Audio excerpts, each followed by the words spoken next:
अभी तक थाईलैंड चर्चा में था डब्ल्यूटीओ की लड़ाई के लिए, पर आपको बता दें अब थाईलैंड को लेकर एक बहुत बड़ी खबर आ रही है। हालांकि हमने आपको पहले भी बताया था, पर अब ये चीजें कुछ ज्यादा ही सामने आ रही हैं। जानेंगे क्यों आखिरकार भारत को थैंक यू बोला गया है थाईलैंड की तरफ से, और भारत के सॉफ्ट पावर की एक बहुत बड़ी जीत क्यों मानी जा रही है। जानेंगे क्या हुआ है यहाँ पर। तो वहीं दूसरी तरफ आखिरकार भारत ने वैसोरेट का परीक्षण कर ही लिया। जियोपॉलिटिक्स में इस वक्त बहुत कुछ चल रहा है, हमेशा की तरह जानने को आपको बहुत कुछ मिलेगा। आइए जानते हैं इन खबरों को विस्तार से। हाल फिलहाल में डब्ल्यूटीओ में थाईलैंड और भारत के बीच में एक लड़ाई हुई थी, जिस लड़ाई में हमने आपको बताया था कि डब्ल्यूटीओ में थाईलैंड की राजदूत ने भारत के राइस को लेकर, यानी कि चावल को लेकर सब्सिडी पर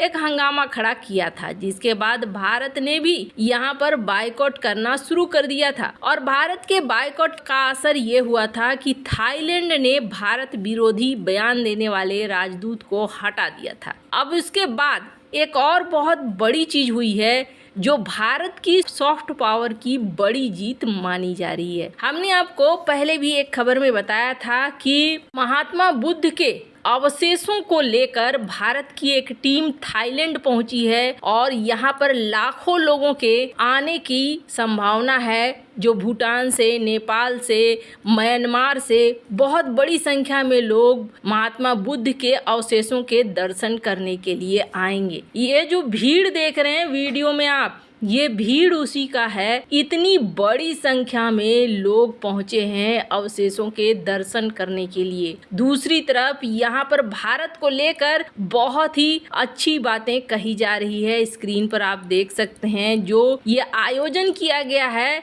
इस आयोजन में नाम क्या दिया गया है, गवर्नमेंट ऑफ इंडिया बुद्ध भूमि भारत। यहाँ पर ये उत्तर प्रदेश के द्वारा इसे आयोजित किया गया और यहाँ देखने को मिल रहा है कि जो थाईलैंड के किंग हैं और क्वीन हैं, ये भी यहाँ पर पहुँचे। अब आप समझ सकते हैं कि ये भारत ने कौन सी बड़ी जीत हासिल कर ली है। इसे कहा जा रहा है कि भारत की सॉफ्ट पावर की जीत। मतलब सबसे बड़ी बात यह है कि थाईलैंड के आम लोगों के मन में अपनी जगह बनाना, उनके दिल में अपनी जगह बनाना, और इस चीज और इस मूव से भारत ने वो काम कर लिया है। वैसे थाईलैंड और भारत के बीच में ऐतिहासिक तौर पर भी बहुत ही अच्छे रिश्ते रहे हैं। ऐतिहासिक तौर पर थाईलैंड और भारत काफी लंबे समय से एक दूसरे के मित्र रहे हैं। वहीं दूसरी तरफ भारत और थाईलैंड में इस वक्त वीजा फ्री मई तक किया गया है। स्क्रीन पर आप आर्टिकल देख सकते हैं और ये जो तस्वीरें हैं, ये तस्वीरें बता रही हैं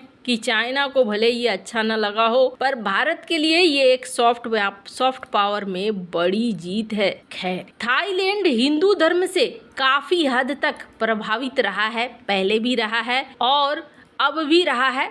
थाईलैंड के जो राजा होते हैं उनको रामा के नाम से संबोधित किया जाता है और राम विष्णु के अवतार माने जाते हैं थाईलैंड में भी। खैर, जहां चाइना के पास का ये एक देश भारत के लिए बहुत ही ज्यादा फायदेमंद साबित हो रहा है, तो वहीं दूसरी तरफ 3 दिन पहले ही एक बड़ी खबर निकल कर आई थी और इस खबर में भारत को अपनी मिसाइल में भी एक बड़ी जीत देखने को मिली। भारत ने 2 सफल परीक्षण किए अपने आत्मनिर्भर प्लान के तहत बनाए गए main portable air defence missile system का, जो कि एयरक्राफ्ट को, ड्रोन को, हेलीकॉप्टर को बहुत ही शॉर्ट रेंज से तबाह कर सकता है। और ये भारत ने लगातार 2 दिन टेस्ट किए, बुधवार को और गुरुवार को। डीआरडीओ ने एक फ्लाइट टेस्ट भी कंडक्ट किया जो कि शॉर्ट रेंज डिफेंस सिस्टम वैसोरेट मिसाइल के लिए था। और ये जो रेंज है, ये रेंज है करीब 6 किलोमीटर। ग्राउंड से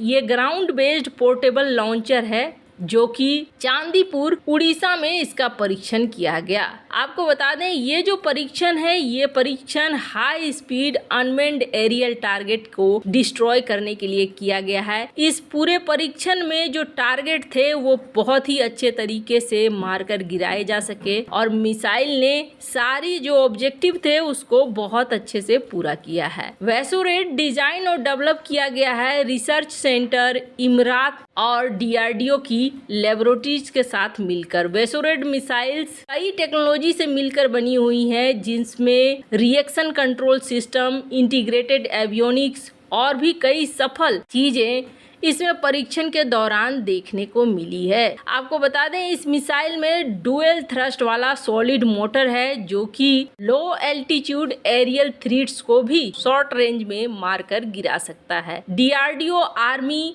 और इंडस्ट्री के लिए ये एक बहुत ही बढ़िया सफल ट्रायल रहा है। आपको बता दें भारत के डिफेंस मिनिस्टर राजनाथ सिंह ने भी कहा कि ये जो नई मिसाइल है ये मॉडर्न टेक्नोलॉजी से लगी हुई है और ये आगे चलकर टेक्नोलॉजिकल बूस्ट देने वाली है। राजनाथ सिंह ने पिछले ही साल इस मीटिंग में इस बात को कहा गया था कि भारत का अपना वेसोरेट मिसाइल सिस्टम होना चाहिए और जिसका कॉस्ट था 1920 करोड़। और आपको बता दें आखिरकार अब ये बनकर तैयार हो रहा है। भारत ने इससे पहले एक लिमिटेड नंबर में रशियन ईगला S मैनपेड को खरीदने का ऑर्डर दिया था और पिछले 3 सालों से भारत यही इस्तेमाल कर रहा था। लास्ट जो कॉन्ट्रैक्ट ईगला 100 का हुआ जिसमें 48 लॉन्चर भारतीय आर्मी में मई महीने में जोड़े गए। आर्मी और वायुसेना दोनों ही ओल्ड ईगला 1M सिस्टम को 1989 से इस्तेमाल कर रहे हैं और ईगला S एक बहुत ही इम्प्रूव्ड वेरिएंट है जिसको लॉन्ग रेंज करीब 6 किलोमीटर तक में इस्तेमाल किया जाता रहा है। भारत के लिए अच्छी बात यह है कि भारत ईगला S को लेकर भी एक कॉन्ट्रैक्ट साइन कर चुका है और रूस से ये डील है जिसमें रूस और भारत दोनों ही मिलकर को प्रोड्यूस करेंगे इस एयरक्राफ्ट मिसाइल डिफेंस सिस्टम को। और भारत और रूस ने इसके लिए कितने साल का कॉन्ट्रैक्ट साइन किया है तो आपको बता दें ये जो कॉन्ट्रैक्ट है ये कॉन्ट्रैक्ट साइन किया गया है करीब 20 साल के लिए। स्क्रीन पर आप आर्टिकल देख सकते हैं। रूस के कई सारे युद्ध में यहाँ तक कि अभी भी रशियन यूक्रेन युद्ध में ये बहुत ही ज्यादा कारगर साबित हो रहा है। कई बार छोटे टारगेट को तबाह करने के लिए या काफी नजदीक आ चुके हैं उस टारगेट को तबाह करने के लिए ये सबसे बेहतरीन डिफेंस माना जाता है। ईगला के कई वर्जन कहा जाता है कि यूक्रेन भी इस्तेमाल कर रहा है इस युद्ध में और ये कुछ इस तरीके के होते हैं कंधे पे रख कर चलाने वाले मिसाइल डिफेंस सिस्टम या फिर इसे ये कहें एंटी एयरक्राफ्ट सिस्टम जिसमें कि एयरक्राफ्ट को मारकर गिराते हैं इसका इस्तेमाल करके। हालांकि ड्रोन भी इसके निशाने में आ जाता है। वैसे इन कॉन्ट्रैक्ट्स के बाद भारत अपनी खुद की भी बना रहा है ये सबसे अच्छी बात है। वैसे आपको क्या लगता है इन सब मामले में आपकी क्या राय है कमेंट कर जरूर बताएं। जल्द मिलते हैं अगले वीडियो में नई खबर के साथ।